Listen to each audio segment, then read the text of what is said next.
ചെറുപ്പകാലം മുതലേ പഴയ വീടുകളോടായിരുന്നു ഇഷ്ടം.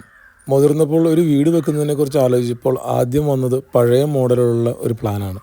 പ്രത്യേകമായി എവിടെയെങ്കിലും കണ്ടിട്ട് അവിടെ നിന്ന് കടം കൊണ്ട പ്ലാനല്ല. പൊതുവായി നമ്മുടെ എല്ലാം മനസ്സിൽ പതിഞ്ഞുപോയ കേരളത്തിൻ്റെ തനത് ശൈലിയിലാണ് വീടുണ്ടാക്കിയിരിക്കുന്നത്. ജോലി സ്കൂളിലായതുകൊണ്ട് പലതരത്തിലുള്ള പഴയ സ്കൂൾ കെട്ടിടങ്ങളോടും ഒരു ഇഷ്ടം തോന്നിയിട്ടുണ്ട്. അതുകൊണ്ട് തന്നെ ഒരല്പം നീളത്തിലാണ് വീട് നിർമ്മിച്ചിരിക്കുന്നത്. വീടിൻ്റെ തെക്ക് വടക്ക് നീളം 16 മീറ്ററാണ്. കിഴക്ക് ദർശനമായാണ് വീടുള്ളത്. ഇത് ഒരു പക്കാ ബജറ്റ് ഫ്രണ്ട്ലി വീടാണ്. പഴയ കെട്ടിടങ്ങൾ പൊളിച്ചപ്പോൾ കിട്ടിയ സർവ്വമാന സാധനങ്ങളും ഈ വീടിൻ്റെ നിർമ്മാണത്തിന് ഉപയോഗിച്ചിട്ടുണ്ട്. ഓടും ജനലും കട്ട്ളയും അതുപോലെ മച്ചുപലകയും ഗ്രാനൈറ്റ് പീസുകളും ഇഷ്ടികയും എല്ലാം അതിലുൾപ്പെടുന്നു. വീടിനടുത്ത് ഒരു പഴയ സ്കൂൾ കെട്ടിടം പൊളിച്ചപ്പോൾ കിട്ടിയ 4500 ഓടുകളാണ് വീടിന് മേഞ്ഞിരിക്കുന്നത്. ഞങ്ങൾക്കെല്ലാവർക്കും ഒരുപോലെ ഇഷ്ടമുള്ള ഒരു നീളൻ വരാന്ത ആദ്യം തന്നെ സെറ്റ് ചെയ്തിരുന്നു. വരാന്തയുടെ മുകളിലെ മോന്തായത്തെ താങ്ങി നിർത്തുന്നത് 1200 രൂപ നിരക്കിൽ വാങ്ങിയ ഫെറോ സിമൻറ്റ് തൂണുകളാണ്. സ്ഥലപരിമിതി തീരെ ഇല്ലാത്തതിനാൽ വലിയ കോമ്പൗണ്ടിൻ്റെ ഒരറ്റത്ത് ഫ്രണ്ടിൽ വലിയ മുറ്റം കിട്ടുന്ന തരത്തിലാണ് വീട് പണിതിരിക്കുന്നത്. ഇങ്ങനെയാണ് വരാന്ത. വരുന്നവർക്ക് എല്ലാവർക്കും ഏറ്റവും ഇഷ്ടമാവുന്നത് ഈ വരാന്ത തന്നെയാണ്. വീടിൻ്റെ അത്ര തന്നെ നീളത്തിൽ തെക്ക് വടക്കായാണ് വരാന്തയുള്ളത്. വീതി 1.20. വരാന്തയെ ചുറ്റി അതിഗംഭീരമായ ഒരു അരപ്ലേസ് നിർമ്മിച്ചിരിക്കുന്നു. ഇരിക്കാനുള്ള സ്ഥലങ്ങളിലെല്ലാം കറുത്ത വെട്രിഫൈഡ് ടൈലുകളും ഒട്ടിച്ചിട്ടുണ്ട്. വരാന്ത ഉൾപ്പെടെ വീടിൻ്റെ നിലത്തെല്ലാം ഉള്ളത് ചുവന്ന ഫ്ലോർ പെയിൻ്റാണ്. അലങ്കാരത്തിനായി 1-2 ചെടികളും ഇവിടെ സെറ്റ് ചെയ്തിട്ടുണ്ട്. ഈ വീടിൻ്റെ മോന്തായം ആകമാനം പൈപ്പ് കൊണ്ട് ട്രസ് വർക്ക് ചെയ്തിട്ടുണ്ട്. വെള്ളത്തിൽ ലൂസ് ചെയ്ത് ബ്രഷ് കൊണ്ട് അടിക്കാൻ പറ്റുന്ന തരത്തിലുള്ള ഏഷ്യൻ പെയിൻറ്റിൻ്റെ ഫ്ലോർ കോട്ടാണ് നിലത്തടിച്ചിരിക്കുന്നത്. ലിറ്ററിന് 300 രൂപ നിരക്കിൽ ഇത് നമുക്ക് മാർക്കറ്റിൽ ലഭ്യവുമാണ്. വരാന്തയിൽ ഇങ്ങനെ ഉലാത്തുന്നത് തന്നെയാണ് പ്രധാന പരിപാടി.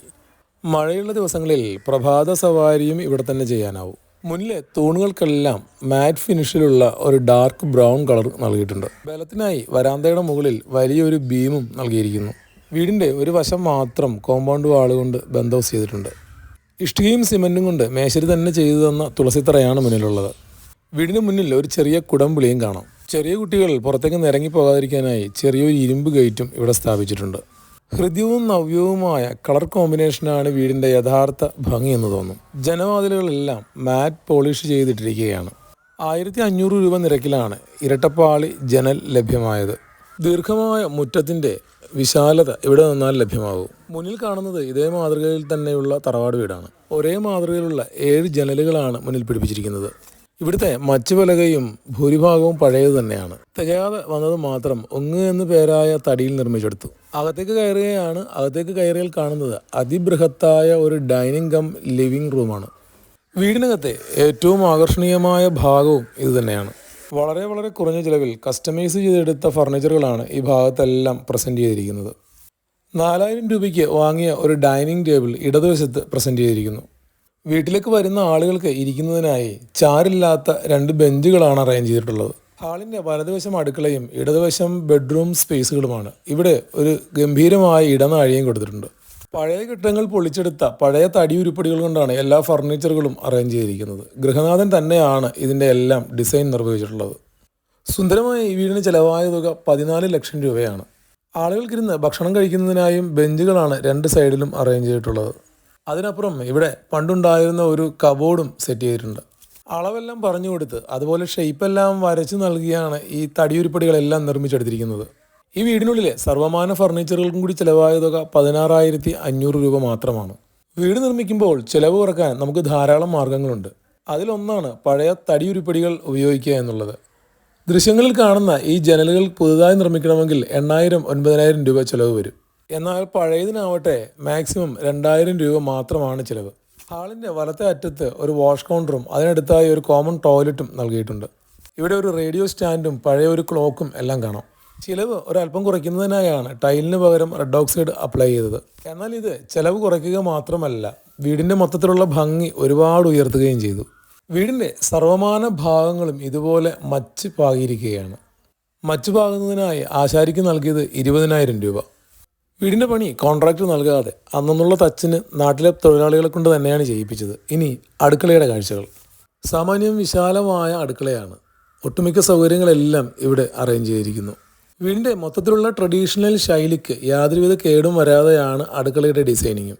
പഴയ 2 പാളി ജനലുകൾ ഇവിടെ സെറ്റ് ചെയ്തിരിക്കുന്നു. ഈ ഭാഗത്തായി ചെറിയൊരു വർക്കിംഗ് കിച്ചണും അറേഞ്ച് ചെയ്തിട്ടുണ്ട്. ഇനി ബെഡ്റൂമുകളുടെ കാഴ്ചകളാണ്. 1250 സ്ക്വയർ ഫീറ്റ് ഉണ്ടെങ്കിലും ആകെ 2 ബെഡ്റൂമുകളാണ് ഈ വീട്ടിലുള്ളത്. അതിൻ്റെ പ്രധാന കാരണം പൊതുവായി ഉപയോഗിക്കുന്ന ഇടങ്ങളെല്ലാം വിശാലമായിരിക്കണമെന്ന ഗൃഹനാഥൻ്റെ ആഗ്രഹമാണ്. ഹാളിനോട് ചേർന്നുള്ള ഒന്നാമത്തെ ബെഡ്റൂമിൻ്റെ കാഴ്ചകൾ. നിങ്ങൾ വീടുകൾ പ്ലാൻ ചെയ്യുമ്പോൾ ഇതുപോലെ വളരെ ബജറ്റ് ഫ്രണ്ട്ലി ആയിട്ട് പ്ലാൻ ചെയ്യുക. ലാളിത്യത്തിനൊപ്പം ചിലവാക്കിയ കുറഞ്ഞ തുകയാണ് വീടുകളുടെ സൗന്ദര്യത്തിന് മാറ്റുകൂട്ടുന്നത്.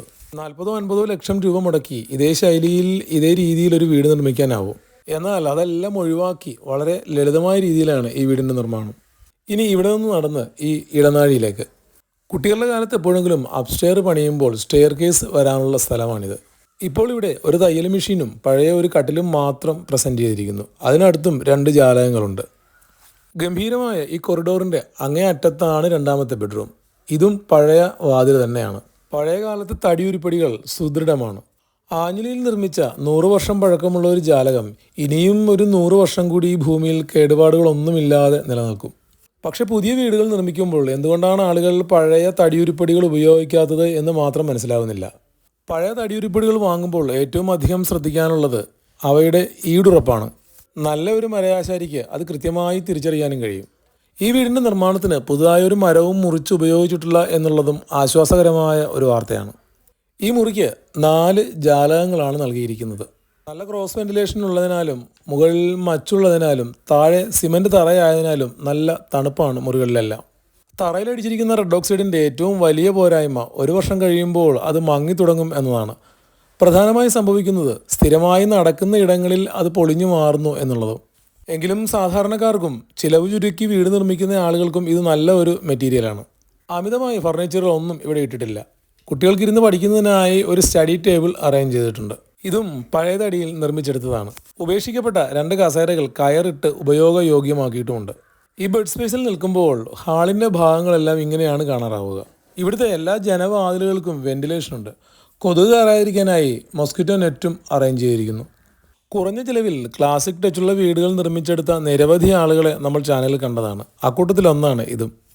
ഒരു ടോയ്ലറ്റ് സ്പേസും ഈ മുറിയോട് അറ്റാച്ച് ചെയ്തിട്ടുണ്ട്. ഇല്ലാത്ത കടമെല്ലാം വാങ്ങി വീട് വയ്ക്കാതെ ലഭ്യമായ റിസോഴ്സ് ഉപയോഗിച്ച് മാത്രം കയ്യിലൊതുങ്ങുന്ന വീടുകൾ ഉണ്ടാക്കിയെടുക്കുക. ഈ വീട് നല്ലൊരു മാതൃകയാണ്. ഒരു അധ്യാപകന് 40-50 ലക്ഷം രൂപ വിലയുള്ള വീടുകൾ നിർമ്മിച്ചെടുക്കാനാവും. എന്നാൽ പഴമയുടെ മണം തുളുമ്പുന്ന ലാളിത്യമുള്ള ഈ വീട് നിർമ്മിച്ചെടുക്കാൻ അദ്ദേഹത്തിന് കഴിഞ്ഞു. നിങ്ങൾക്ക് ഉപയോഗിക്കുന്നതിനായി ഈ വീടിൻ്റെ പ്ലാൻ വീഡിയോയുടെ അവസാനം നൽകിയിട്ടുണ്ട്. പലരും ഈ വീട് മുൻപ് കണ്ടിട്ടുണ്ടാവാം. എന്നാലും 14 ലക്ഷം രൂപയുടെ ഈ നാടൻ വീടിനെ കുറിച്ചുള്ള നിങ്ങളുടെ അഭിപ്രായങ്ങൾ കമൻറ്റിൽ രേഖപ്പെടുത്തുക. കുറഞ്ഞ ബജറ്റിലുള്ള വീടുകളെയും പഴയ കേരളീയ ശൈലിയിലുള്ള വീടുകളെയും ഇഷ്ടപ്പെടുന്നവർക്കായി ഇത് ഷെയർ ചെയ്യുക. ഇനി നമുക്ക് ഈ വീടിൻ്റെ പ്ലാൻ കാണാം.